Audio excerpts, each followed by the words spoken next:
यार कौन है तुम्हारा? यार कौन है तुम्हारा यार? संस्कृति तो अरे है इतना चिल्ला रहे हो तुम, इतना चिल्ला रहे हो, नहीं। एक प्रश्न का जवाब दे पा रहे हो तुम? तो है नहीं। अरे चुप रह, शांति रख, शांति रख, निम्न बेहुदा हो, शांति रख, औकात में ला देगा तेरे को भी अभी। केरला स्टोरी को ममता बनर्जी ने पश्चिम बंगाल में बैन कर दिया है। इसी मुद्दे पर बीजेपी प्रवक्ता के शर्मा और टीएमसी प्रवक्ता मानव जायसवाल आपस में भिड़ गए। टीएमसी इसे बीजेपी द्वारा प्रायोजित फिल्म बता रही है। पहले तो सभी को नमस्कार है आपके माध्यम से, चाहे वो कश्मीर फाइल क्यों ना हो, चाहे वो केरला फाइल्स क्यों ना हो, लेकिन एक बात तो जरूर है कि भाई गुजरात स्टोरीज तो जरूर चलनी चाहिए। ये डबल इंजन वाली जो सरकार है, 42,000 महिलाएं, हमारी माताएं, हमारी बहनें मिसिंग हो गई हैं गुजरात से, और ये डबल इंजन के अंदर हुआ है। मैं 3 बेटियों की बात नहीं करना चाहता। मैं उस प्रांत से आया हूं जो एक महिला मुख्यमंत्री का प्रांत है। खुद वो एक ममता बनर्जी जो उनका नाम है, उन्होंने ममत्व का निर्वाह किया है, बच्चियों को स्वावलंबी बनाया है, महिलाओं को सुरक्षित किया है। सर बहुत अच्छी चीज है मानव जी, फिल्म पे बात कर लीजिए। अगर गुजरात फाइल्स नहीं, एक मिनट मानव भाई, मैं आपकी बात सब मान गया। ममता दीदी 3 बार जीती इसलिए है, आज वो विषय नहीं है, हम उस पर जब डिस्कशन करेंगे तब कर लेंगे। लेकिन मुझे सिर्फ एक चीज बताइए, सिर्फ एक चीज बताइए। सुना नहीं दीपक भाई? एक मिनट। ये फिल्म देश के खिलाफ है। कैसे? देश में जो भाईचारा है, देश में जो लोग स्वतंत्रता से सोच सकें, बोल सकें, बेटियां सुरक्षित रह के घूम सकें, पूरे देश का भ्रमण कर सके, ये उसके खिलाफ है। केरला को टूरिज्म के खिलाफ कर दिया है इस मूवी ने।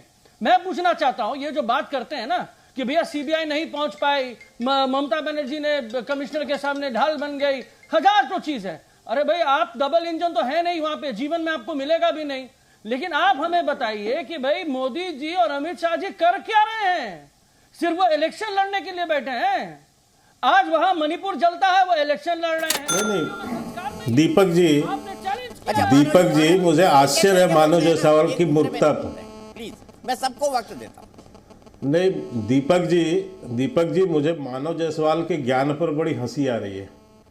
ये वो पार्टी है जो जब इनके यहाँ कोई कार्रवाई होती है तो ये चिल्लाते हैं। अरे चुप रहो यार, बकवास कर रहा है बैठ के। आपको हंसी आ रही है? अच्छा मानव जी प्लीज सम्मान कीजिए, उन्होंने आपकी बात का सम्मान किया था। यार कौन है तुम्हारा? यार कौन है तुम्हारा यार? संस्कृति तो अरे है। इतना चिल्ला रहे हो तुम, इतना चिल्ला रहे हो, एक प्रश्न का जवाब दे पा रहे हो तुम? इतना चिल्ला रहे हो, सभ्यता से बात करो। मानव जी प्लीज, ठीक है भाई, चल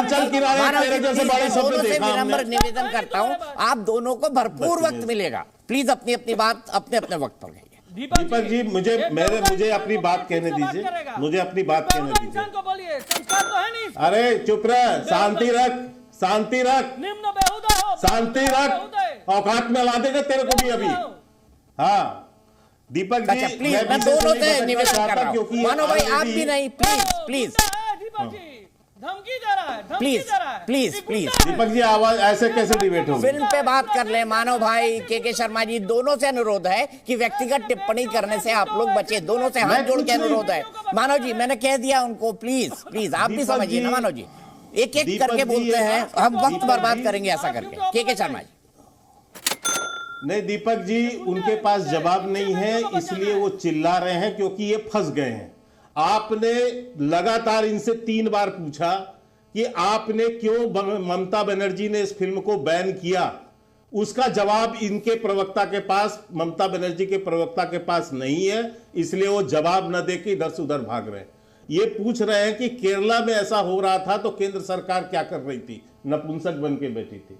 मैं पूछना चाहता हूं कानून व्यवस्था किसके पास है दीपक जी? ये तो राज्य सरकार का विषय है। यदि केंद्र सरकार इंटरफेरेंस करती इस विषय पर तो क्या होता? जिस तरह से ममता बनर्जी अपने एक भ्रष्टाचारी ऑफिसर के लिए उसके दरवाजे में जाकर खड़ा हो गई जब उस पर सीबीआई का केस सीबीआई उसे अरेस्ट करने गई। तो इस स्तर की राजनीति करने वाले इस भ्रष्टाचारी जो है ममता बनर्जी, वो जब इस तरह से कर सकती है और ये कहती है कि आप मेरे राज्य में कैसे आ सकते हैं, जबकि सीबीआई को पूरे उसमें जाने का पावर है। लेकिन उसके लिए भी क्या हालात किया था और कैसा नाच रही थी वहां पर, ये सब व्यक्तिगत एक महिला के लिए शब्द अब मैं उस मुद्दे पर आता हूं। मैं इस मुद्दे पर एक लाइन कहता हूं सिर्फ, दीपक जी ये किसी धर्म का विषय नहीं है, ये इस देश की सामाजिक बुराई है। सामाजिक बुराई के ऊपर एक जो जानकारी और जिसकी शुरुआत हमने नहीं की है, इन्हीं ममता बनर्जी के खास फ्रेंड कम्युनिस्ट पार्टी के जो मुख्यमंत्री थे केरला के 2009 में, जो है आपके इनके जो होते थे वीएस अच्युतानंदन जी, इन्होंने पहली बार ये लव जिहाद का नाम दिया। न्यायालय केरला कोर्ट ने कहा कि इस पे सरकार कानून बनाए। यही नहीं, इनके एक और खास फ्रेंड जिनके साथ एक गलबैया करती है ममता बनर्जी, वो कांग्रेस पार्टी, उनके मुख्यमंत्री ओमेन चांडी ने इस बात का ताकीद किया। उन्होंने संख्या बताई कि कम से कम 2500 से ज्यादा लोग यानी लड़कियां जो हैं इसकी शिकार हुई हैं। ये बाद में कहते हुए, तो मैं ये कहना चाहता हूं कि ये जो बुराई है आज किसी ने उसको सामने लाया, जिसको न्यायालय भी इंडिकेट कर चुका है, बता चुका है तमाम। वहां हम तो कभी केरला में सरकार में नहीं रहे, हम कभी नहीं रहे, तो वहां यदि ये कह रहे हैं और आज उस पर कुछ सच्चाई के साथ चीजें बाहर आ रही हैं, तो उसको जो है एक सामाजिक बुराई को कैसे तो यहाँ से दूर किया जाए, उस पर हमारी चिंता होनी चाहिए। ठीक है, मैं सीधा ये सवाल सुनिए दीपक जी, भारतीय झूठा पार्टी जो है वो तो झूठ चलाएगी, हम तो सच चाहते हैं। अब इन्होंने झूठ बोल के फंस गए हैं। अब देखिए कैसे फंस गए हैं, 32,000 से 3 आ गए। हम बोलना चाहते हैं अगर 32,000 नहीं है तो फिल्म को बैन कीजिए, ये पूरे देश में बैन होना चाहिए। हमारा जो प्रधानमंत्री जी हैं उनको बैन करना चाहिए। नहीं, मुझे समझ नहीं आ रहा मानव जी आपकी पूरी राजनीति बीजेपी के दुर्विरोधी है, आपकी पूरी राजनीति बीजेपी के दुर्विरोधी है। अरे जिस बात से इनके मुंह पे कालिक पुत रही है उस फिल्म को बैन करने की क्या जरूरत है मानव जी? इनके मुंह पे कालिक पुत रही है, उसको आप क्यों बोल रहे हैं? सुनिए ना, अरे अरे अरे अरे दीपक जी बड़ा साधारण सा विषय है। हम तो मुंह पे कालिक उनकी पुत रही है, वो तो सच्चाई है। तो भैया आप उतारिए कालिक को, उतारिए, बताइए 32,000 बेटियां कहां हैं। हम तो चाहते हैं कि आप पहले संज्ञान लीजिए कि ये जो पिक्चर जो रिलीज हुई है इसने पूरे भारत को खंडित किया है। मैं ममता बनर्जी के पार्टी के प्रवक्ता के उबाल को समझ रहा हूं, इसलिए समझ रहा हूं क्योंकि उनके पास जवाब नहीं कि उन्होंने बैन क्यों किया, और वो आजकल कहीं कोर्ट से खारिज भी हो जाएगा। उस दिन इनके मुंह में जो कालिक पुतेगी उसका तो इनके पास जवाब नहीं होगा।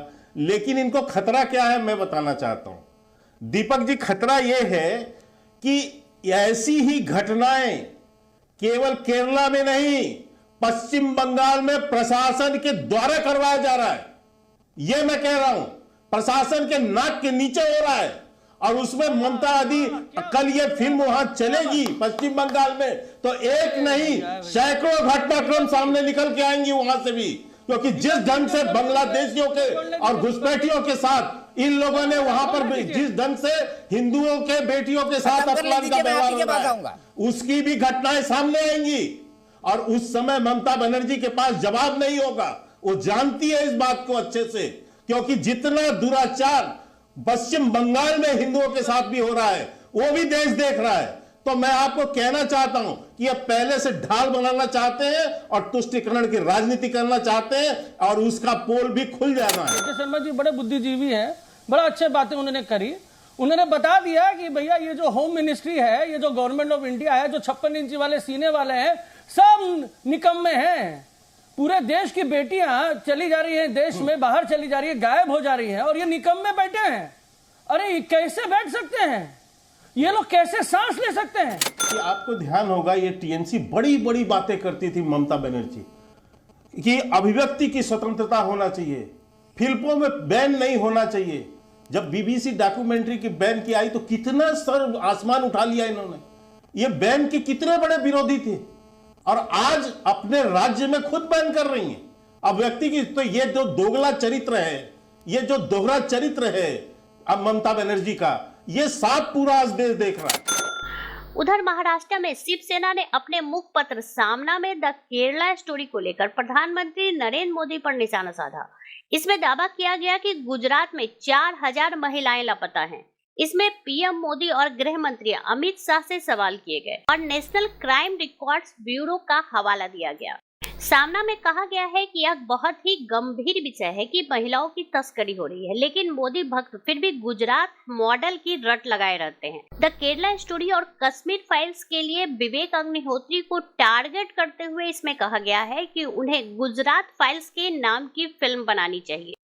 इस एडिटोरियल में महाराष्ट्र के बारे में भी कहा गया है कि महिलाओं का गायब होने का आंकड़ा यहाँ भी डरावने है। दावा किया गया है कि आंकड़े कहते हैं कि हर दिन महाराष्ट्र में 70 महिलाएं गायब हो जाती हैं और बीते 3 महीने में 5000 से ज्यादा महिलाएं लापता हो चुकी हैं। इसमें पूछा गया आखिर शिंदे और फडणवीस की सरकार क्या कर रही है। शिवसेना ने कहा कि जिन राज्यों में चुनाव में वहां हनुमान चालीसा, बजरंगबली और धर्मांतरण की बात हो रही है, लेकिन गरीब और वंचित महिलाओं की तस्करी की बात नहीं हो रही, जो कि सीमावर्ती इलाकों के साथ गुजरात और महाराष्ट्र में धड़ल्ले से हो रही है। यह भी कहा गया कि प्रधानमंत्री अपने रेडियो शो मन की बात के जरिए लोगों को गलत जानकारी देते हैं। मानव तस्करी के लिए पूर्व प्रधानमंत्री जवाहरलाल नेहरू और महात्मा गांधी को जिम्मेदार ठहराते हैं। इन महिलाओं और उनके परिवार को तभी न्याय मिलेगा जब गुजरात में कानून व्यवस्था लागू होगी, नहीं तो लोगों को यूं ही गुमराह किया जाता रहेगा।